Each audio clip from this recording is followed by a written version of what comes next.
Bullying is hurting to many people in this world. Sometimes I cry when I'm being bullied. Bullying makes me feel sad. When I am bullied, I try to walk away. Sometimes they punch you in the eye. It's so bad that you could cry. I got bullied at school. Children leave me out of games. I don't like it at all. State Services for the Blind of Minnesota presents PACER Center, Champions for Children with Disabilities. This episode focuses on bullying, and with us today we have Julie Hertzog, Director of PACER's National Bullying Prevention Center. Julie helped start the Bullying Prevention Center back in 2006 and is a recognized national leader in bullying prevention. You can find out more about PACER Center and PACER's National Bullying Prevention Center on the web at www.pacer.org. We hope you enjoy. Welcome to Blind Abilities. I'm Jeff Thompson. We are at the PACER Center located in Bloomington, Minnesota. We're talking to the director of PACER's National Bullying Prevention Center, Julie Hertzog. Julie, can you fill us in on what PACER Center is all about and what you do as director of the National Bullying Prevention Center? Sure. Thank you, Jeff.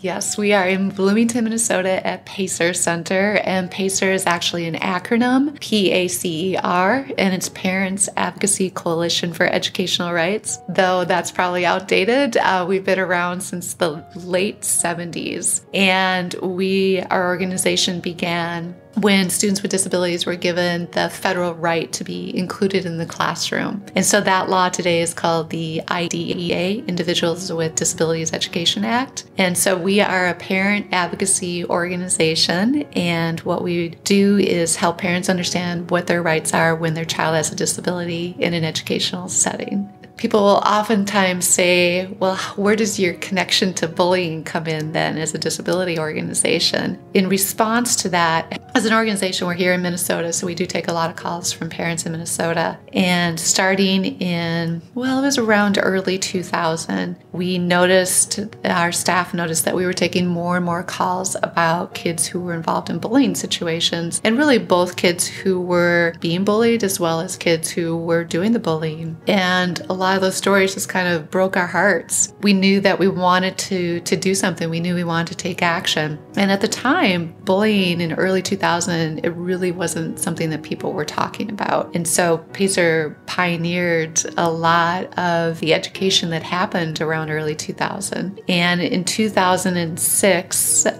we actually formed a program under the PACER umbrella called PACER's National Bullying Prevention Center. And the connection to our mission with disability is that students with disabilities are bullied 2 to 3 times more than their non-disabled peers. And at the time when we formed the National Bullying Prevention Center, we knew that we wanted to always make sure that we emphasize students with disabilities, but to really make a difference, we realized that we also wanted to focus on any kids who were vulnerable to bullying. And whether that was a student with a disability or being bullied based on their disability, on their race, their religion, their weight, their gender, we wanted to be inclusive. But we also didn't want to focus just on the kids who were being bullied. We wanted to really engage. We knew to make a difference, we wanted to engage the entire community. So we wanted to be speaking to schools. We wanted to be speaking to teachers and parents and the students themselves, because at that time we had adopted the tagline, "The end of bullying begins with you."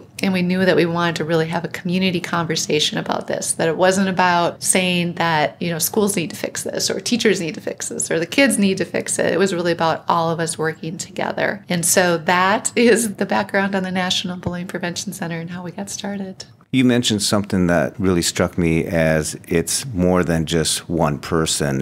It is about one person. What I'm getting at is it's a community, it's the family, and the communication that happens between all of them that will help solve this. Yeah, for so long we talk about some of those misperceptions that we had about bullying, or some of those stereotypes that we had about bullying. And if you think back to early 2000, I remember when I first stared working on this, and again, I've been on this project since its origin. And There was so many statements such as boys will be boys, yeah, meaning that was justified because they were boys, that it was okay for them to fight, and that's just the way it was. Of course, we've all heard that universal one, sticks and stones will break your bones, but words will never hurt you. We know that that is absolutely not true, that bullying is not only about physical, it's about emotional. And, through the years, we've had kids say some really poignant things like words are like weapons, or words will break your heart. And we know that that emotional bullying has just as much effect on students and probably lives inside them much longer even than the physical bullying has. There's also other stereotypes and misperceptions out there that have rationalized bullying for so long, such as,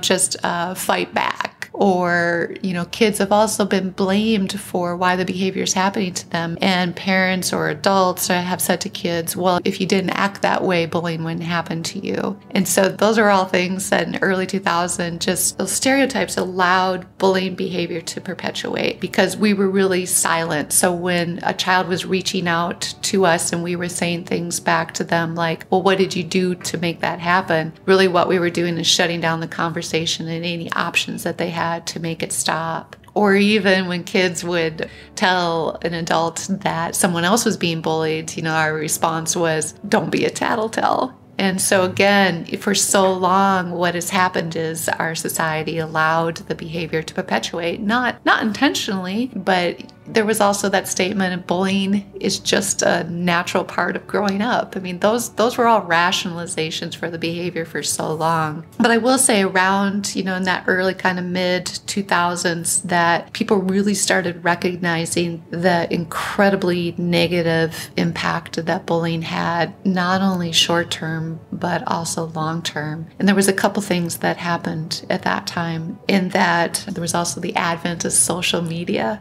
at that time. I can remember saying in 2006 that the internet is the new bathroom wall, meaning that bullying used to be limited to the school or, possibly the neighborhood, and kids could go home and escape that. Well, maybe except for that occasional phone call that they would get or something, but they were really able to, go back home and remove themselves from it. But with social media, it became with the evolution of technology also became the evolution to bully.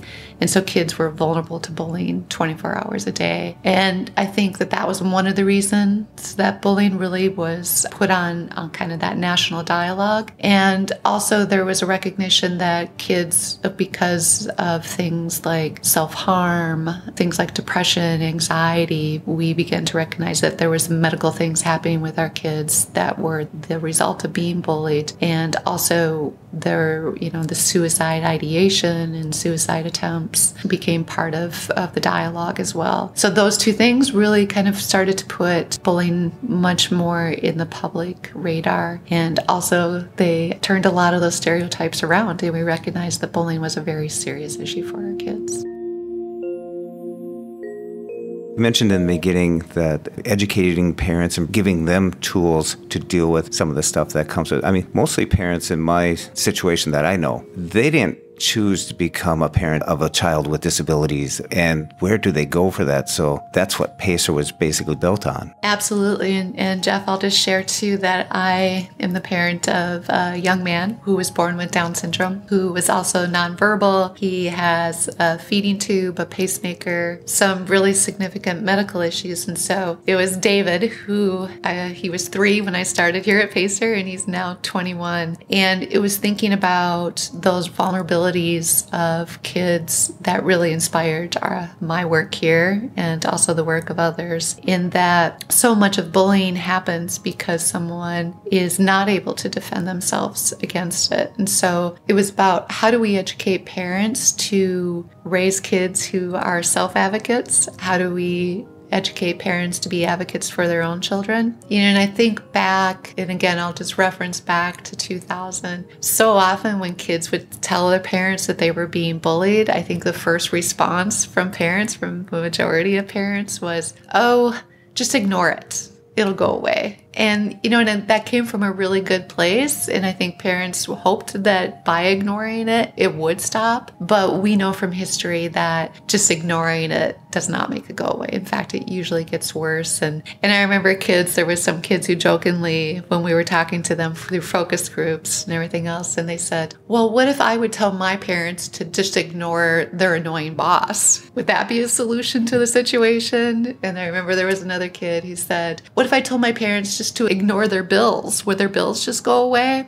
And so, we say that and we realize that how ineffective that response was, but that was the only thing we had at that time. And we know now that there's so many more solutions. And since 2000 now, every state across the nation has a law about bullying and bullying prevention in schools. And the legislators focused on the school environment when creating those laws. So we now know that parents and kids have rights within every state about what can happen if they're being bullied. And those weren't in place before. And we also teach parents just how they could be supportive of their child. So instead of being that dismissive, just ignore it, we help them understand how important it is to talk through it and let them know that they're not alone, that you're going to, as a parent, you're going to be there to help them learn how to advocate their way through it. And I would say too, Jeff, I think for my own son, even self-advocacy skills were so important for him. And being a child who's nonverbal, one of the things that we taught him how to do is if you're not feeling comfortable, first thing we want you to do is find a teacher. And we had that written into his IEP. And even from there, we continued developing more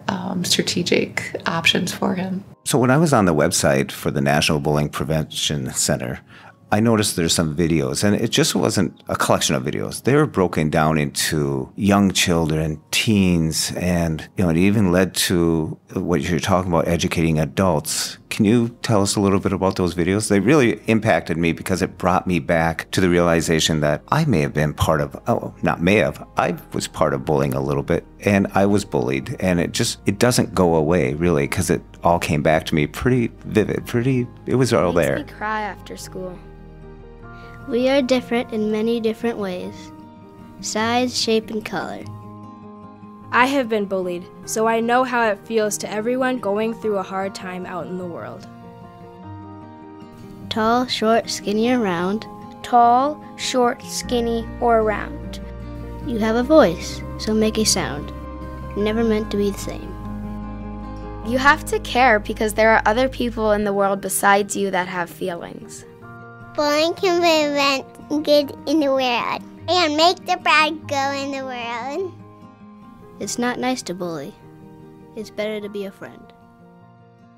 Yeah, absolutely. And you bring up such a good point too, Jeff, and that one of the decisions we made very early on was to recognize that any student within the same day can play multiple roles in what we call a bullying situation. And that you may be that young person, you're on a bus riding to school, and someone might be throwing, wads of paper at the back of your head over and over, and everybody's laughing. So you're that person that's targeted by bullying on the bus. And so you can imagine how that feels, that vulnerability. You're on the bus and you get to school and there's all sorts of emotions you're feeling. You might be feeling anger, you might be feeling fear, you might be feeling sad. And then you get off that bus and you walk into school and you see a kid by a locker, and for whatever reason you just decide to push that kid because you know that you can, and you push that kid. You've now taken on that role of the kid who's doing the bullying. The next hour, you might be witnessing a similar situation, in your own classroom. And so to just be labeling kids as a bully or as a victim or as, somebody who sees it wasn't strategic for us. We realized that this is the root of all bullying. It's a social issue. It's a very social issue. And by us allowing the behavior to continue to happen without anybody saying anything about it is why it was perpetuated for so long. And I think we say bullying is about behavior. And so our kids, they're about behaviors. They're not about labels. And what we really want to do is be educating them. And Jeff, you mentioned those videos. And I think that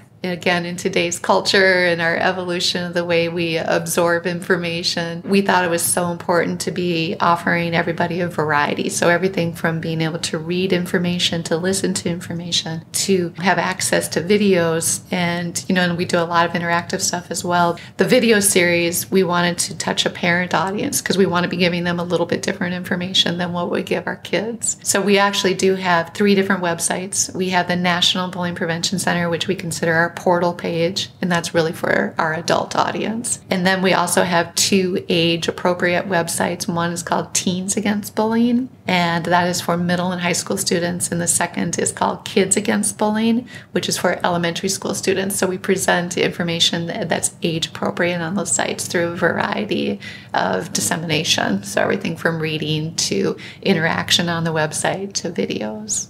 Yeah, that was really interesting because I think the ones for kids had animated drawings. It actually described what was going to be on there, and it said drawings that the kids did and then their voices. So it really brings it home. And when you witness or you hear that kid's voice and the tones in their voice, it really, like, you can feel it. And you mentioned something about everyone's kind of a participant in it. Either you're bullying, you're a target, or you're a bystander. Yeah, and bullying doesn't affect just that kid who's being bullied, because when we think about, we like to talk about bullying on a continuum. So if you take 100 students and you'd line them up, there's going to be 10 students who are frequently targeted by bullying. There's going to be 10 students who maybe are doing the bullying, but that leaves these 80 kids in between who probably might experience bullying a little bit or might participate in groups, but they're also that 80% that sees it happening. And, Jeff, I'll tell you universally from talking to kids for the past almost 20 years, that group doesn't like it. They don't like what they see, but what they've never had in the past is that they didn't feel empowered to do something about it. It goes back to maybe one of those kids in that group was the one that went and told a teacher when they saw bullying, and when they were met with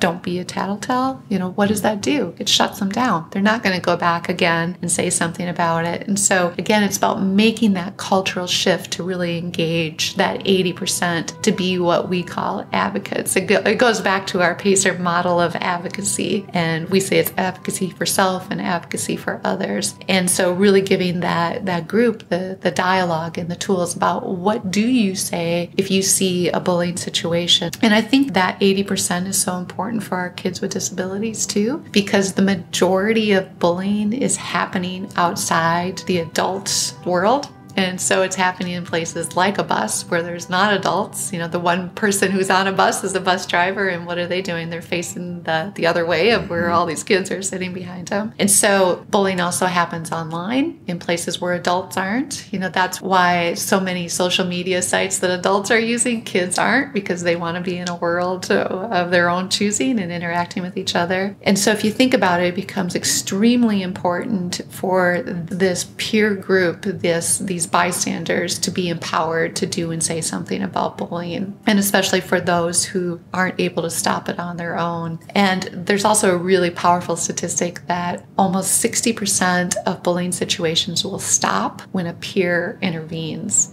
And that peer intervention becomes so much more powerful than anything an adult could ever do, because just as kids who bully have a lot of power, the peers can take that power away in that situation by saying, we don't accept this. This is not what our school's about. We're better than this. And we've found that it's extremely effective. It's cool to be kind. Yeah, you want to say something. It's cool to be kind sounds really cool to us as adults, but we like to frame it a little bit different for kids. And especially, I think our elementary school students, things like that still resonate with them. You can go with that, some of those really very simple messages. But life gets a lot more complicated for our middle and high school students. But wow, that empathy, it's how do you tap into that natural empathy that kids have? Because most people don't want to see another person be hurt, but they don't want to put themselves in that situation where they themselves might next become the target, or they get in trouble for sometimes intervening. And so you want to really make the payoff, you want to make the trade-off worth their investment of intervening and taking that risk. Yeah, that group mentality, those 80 students, is it cool to be part of the cool group if the group is doing this, or is it cool? And I think because of PACER and, the states passing the laws about bullying, that the youth now is starting to realize that it's okay and cool, we'll say, to step out, step in, and be part of the conversation, be part of the solution to bullying. Absolutely. And Jeff, again, my son, David, I remember when he was going into middle school. And again, everybody has their individual vulnerabilities. And for him, it was not being able to tell us if he was in a bullying situation. He wouldn't have that ability to do that, and we wouldn't know. And so one of the things that we wrote into his IEP at that time was about training kids to be his advocates. So at that time, we selected 4 young people who I knew were already allies of David. And these weren't popular kids. They weren't the student council kids. They were kids I just knew who had empathy and who cared. We gave them the training to look out for David because we knew that they would know about bullying long before any of the adults would. And those students were amazing. And they had such incredible, just their own self-worth and their self-confidence was brought up so much by learning those advocacy skills for David that they shared it with friends, and they told people how much, this meant to them being part of, being delegated with this responsibility. And so that model quickly expanded within my son's school, that advocacy model, and they became known as peer advocates. And so what we did is we continued to train students about what to do if they saw somebody in a bullying situation, how they could intervene, what kind of support they could provide for David. And we also provided an adult mentor that they could go to so that they could, share if there was something that was beyond what they could handle. And that model was incredibly effective, and it became known as the peer advocacy model. And it's still in place at that school today, and I know we also have information about it on PACER's website. There's a great video on there, there's a toolkit, there's statistical data, and there's also ways that you can start it within your own school as well. And that's what that toolkit's about, right? We have several toolkits on the website, but there's a peer advocacy toolkit on the website that really explains that model in more detail. In my world of disability with blindness and vision loss and difficulty in reading the printed word, self-advocacy is an important skill to develop because typically the parent becomes person's advocate to ensure that they're receiving services or they come to PACER to learn how to be their advocate in a sense. But then there's a point where the parent will assign chores or wean them into responsibility and self-advocacy because they're going to transition from high school to college to the workplace. And having that skill set is very important. I was glad to see in the bullying that you guys mentioned self-advocacy. Yeah, I would say with self-advocacy in bullying, the one important nuance there is that we want to make sure that we're not putting full responsibility upon the student to stop it themselves, because if they could have stopped it themselves, they would have already done that. But what we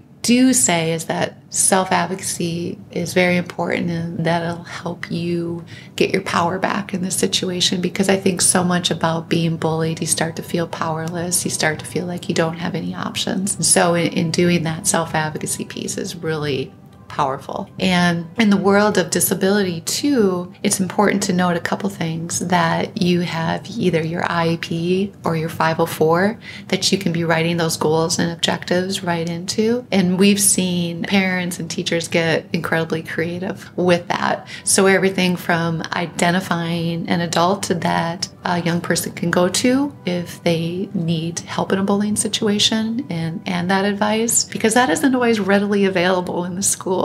And so writing that right into your plan is very important. Or, we've seen other situations where students can leave class 5 minutes early just because if a hallway is really busy and they're getting bumped around, quote unquote, by accident, when we really know it's not by accident, that it's on purpose. And maybe for a short period of time they want to leave class early just to make sure that it's not happening. But ultimately we want that behavior to stop in the hallway and for it not to be happening so that they can be included with their peers. But the other important piece is that there's not federal law about bullying, so every state has a law, but at the federal level, there's a law on harassment. And so the distinction between that is that if the bullying is based on an individual's disability or their race or their religion or their gender or their national origin, then it reaches a threshold of harassment. And at that time, the Department of Education as well as the Office for Civil Rights are looking at those scenarios too. So there are some protections in place when the bullying is based on an individual's disability. I push myself, and yet it is never enough. It's never enough. And it's hard to ask for what I need. I wish others could see that I may not be tough on the football field Or deal with social events very well. But I am a dependable friend. It is hard to be understood. You mentioned harassment and bullying, and you start thinking about all the definitions as they're defined in whether a dictionary, Webster would say. But it seems like they all blur together. It's a little blurry, like conflict, harassment, bullying. Can you talk just a little bit about that? Sure, I'll give a quick 101 on the definition of bullying. And again, Jeff, like you say, it's somewhat nebulous. And so I'll go back to, if you're listening to this recording in the state of Minnesota, Minnesota's definition of bullying in the schools might be much different than how California legislation defines it, or legislation in Pennsylvania. But there are some common hallmarks that I'm going to mention as far as what defines bullying. So the first would be that there has to be the intent to hurt, harm, or humiliate, and that can be either emotionally or physically. So everything from a push, a shove, to name-calling, gossip. So there's that intentionality to hurt, harm, humiliate. The second is that the act is typically repeated instead of, but often, if it's of significance, it can be a one-time act. And I'll use the illustration of, say, for example, if somebody's on social media and they say something really inflammatory and it reaches an audience of 1,000 people immediately. To me, that may be a single act, but because it's reaching 1,000 people, it would definitely hit that threshold of bullying. The third is there's this power imbalance. And again, this is the imbalance of power. I'll put that in quotations because it sounds very lofty. But what it is when a person has either more physical or social power. So everything from, a larger person being much more intimidating to someone else, to a person of smaller stature. But it can also be social power. So often we hear it's the quote unquote, the cool kids who are bullying. And so they have much more social cachet than the person that they're bullying. But that imbalanced power can also be about groups, because so often with bullying there's a group mentality and against one person, and it's awfully hard to have power in that situation as an individual versus a group. And the fourth one is that the person is not able to defend themselves, because we see a lot of times people act inappropriately, but it's when that person feels vulnerable and they're not able to stop what is happening to them without the help of someone else. The distinction between bullying, conflict, and harassment then. So with harassment, it has all those hallmarks of bullying, but it's also, and again, we're looking at the legal definitions based on legislation. And so the distinction with harassment is that it has all the hallmarks of bullying, but it's also based on an individual's disability, gender, race, religion, national origin. And so that's the legal definition. And the interesting nuance too is just to understand what the difference is between conflict and bullying, because I think that's very important with our kids, is that we want to let them know that to have a disagreement, to have an argument, that's a natural part of just life, and it's going to happen through life. And the distinction of when conflict crosses over into that threshold of bullying is when one person feels unsafe. They no longer feel safe in that disagreement. And also that most conflict will stop when the person realizes how much they're hurting the other person. And so those are really those distinctions. Yeah, I remember it's something saying, guided by empathy, that someone does then retreat or realize they're harming someone. They actually realize it, and some people just don't. Yeah, and they'll be an apology or just an acknowledgement of, hey, I guess, we've crossed a line here that's not comfortable for the other person. I think the One of the biggest things, I knew I was coming here to talk about bullying, and so I, looked at the website and I talked to a couple of people about it, and I reflected some things in my past, and I just am grateful that the children today in schools and stuff have the opportunity to be part of the conversation that you and PACER are doing, the bullying prevention, are doing, that there is a conversation that people can join in on. Yeah, one of the, I think, important parts about our websites is that we wanted to make it not only educational, but we also wanted to be aspirational and inspirational. And you do that through the sharing of stories. And so if you do go on our website, one of our primary hub navigation just lists stories. And that's true on all three of our websites, whether it's for our kids, teens, or our adults, because we need to understand that impact that bullying has. And I think it's so easy to say, oh, it's horrible what happened to somebody. But when you read their personal story and you understand the impact that it had for that person, literally about them maybe not wanting to get up and go to school because they couldn't face another day, it's important to know that. And it's those stories and the sharing of stories that really changes lives. And so we wanted to have a way that people could interact. And so story sharing is one of those. We also have a nice feature called I Care Because ... where individuals can go on there and fill out why this topic matters to them. And again, those are very poignant and very telling. And also just that kind of that aspirational piece is that we wanted the opportunity for anyone to get involved. And we realized that we're a small staff. So PACER overall has a staff of almost 70 people. But on our bullying prevention project, there's only 3 of us. So there's 3 of us within PACER. And we obviously have an infrastructure that supports us. But one of the things that we knew is that the only way we could make change with such a small staff was to really have people who wanted to get invested within every community. And that's really what we found, is whether it's kids, whether it's parents or teachers or even community members, we wanted to give them tools so that they could be part of the conversation. I think an important evolution, you've heard me talk about what bullying was like in 2000 and where we are now in 2018, is that when we started in 2000, we really needed to be educating people about why do you need to care about this topic of bullying? And, and the reasons were is because it had such a negative impact on our kids, everything from them not wanting to go to school to also having these physical symptoms of depression and anxiety. I think the majority of our society now understands that bullying is not acceptable, but now we need to be aware, what are we going to do about it? And what behaviors do we want to replace it with? And so our conversation has continued to evolve to, we are together against bullying, but we're also united for attributes such as kindness. Because again, you can't go wrong with kindness, and the world just needs a lot more of it. But we also started talking about the concepts of inclusion and acceptance. And we chose those 2 very purposefully. Inclusion, because so often our students with disabilities are not included.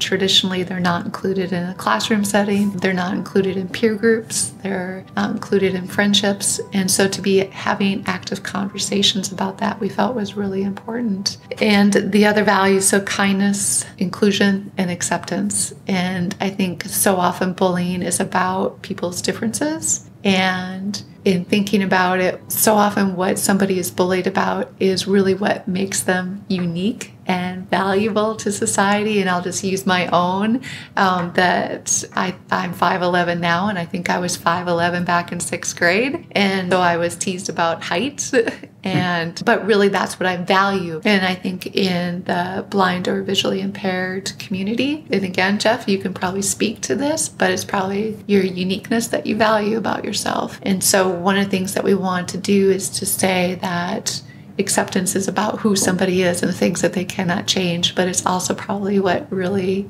they value most about themselves as well. And even my son with Down syndrome, I think what people value about him is his disability because of what he brings to a community, because of his uniqueness in how he approaches life because of his disability. I'm so glad to be part of this conversation, because I'm just reflecting back, and you talked about acceptance. Like when I first lost my eyesight, there was a period of time there where I was like, I didn't know what I didn't know, and I was like kind of lost. So vulnerability at that point, until I was able to accept my blindness, my visual impairment, then I could deflect comments or just things like that. So Julie, what suggestions would you have for someone who may be experiencing bullying? Sure, and I'm going to look at this through the lens of, we really focus on students in K through 12, and the first thing I always want to tell anyone who's in that age range and or their parents is to know that, especially if you are experiencing bullying, that you're not alone. And I say that, Jeff, because one of the things we so commonly hear from individuals is that they feel like they're the only ones that are going through this experience. And you're not alone in that. People are here for you. And if you are being bullied, absolutely, as a young person, reach out to somebody and let them know, because you have the right to do that. You have the right to be safe at school. You have the right to feel safe online. And so in talking to a parent, it's not a show of weakness, it's a show of strength. And I think it takes incredible courage, if you are being bullied, to show up to school every day. And so use that courage and translate it into action by talking to an adult, and then figure out what you want to do to advocate to make it better. And part of advocacy is telling somebody and letting them help you through a plan.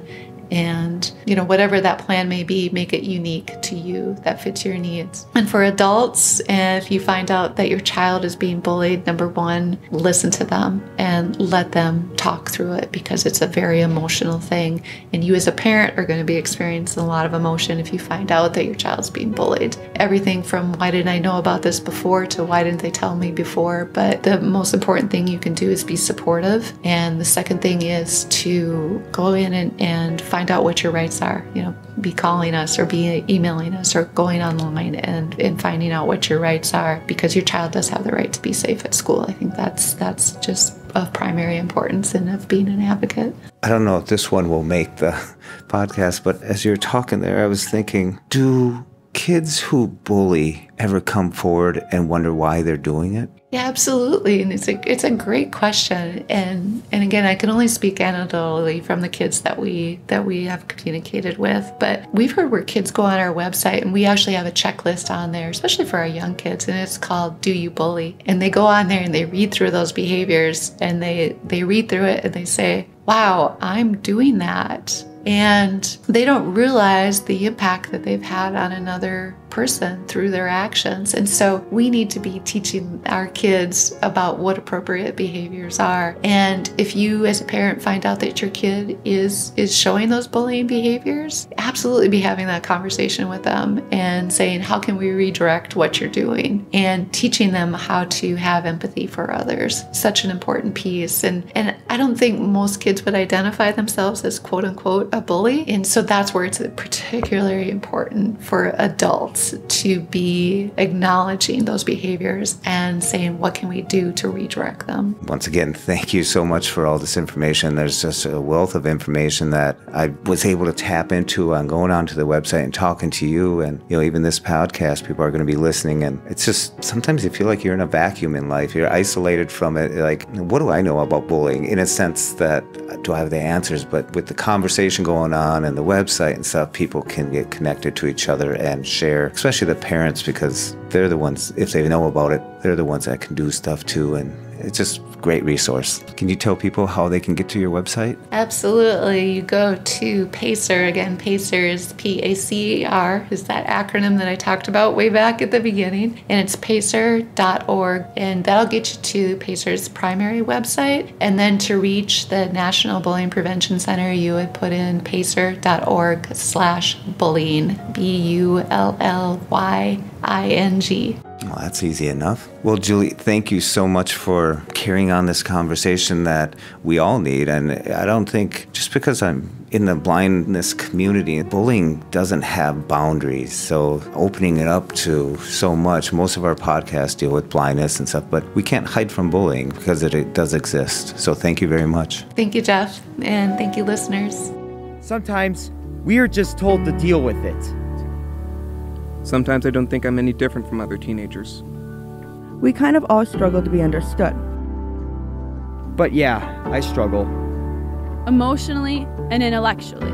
It's sad when people are insulted and made fun of because they have something they are born with and cannot help but have. If only others could see, I have so much to offer. I would like to encourage kids of my generation, well, really everyone, to be more kind to each other. To be more kind to each other. To be more kind to each other. Think about how good it feels when someone comes to help you when you least expect it. We are all trying to fit in. We are all trying to fit in. We are all trying to figure life out. We are all trying to figure life out. Be sure to check out PACER Center Champions for Children with Disabilities and PACER's National Bullying Prevention Center on the web at www.pacer.org. And check out State Services for the Blind in Minnesota at www.mn.gov/deed/SSB. Live, learn, work, and play.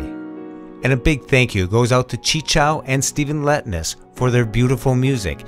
You can find Chi-Chow on Twitter at @LChichow and Stephen Letness at stephenletness.com.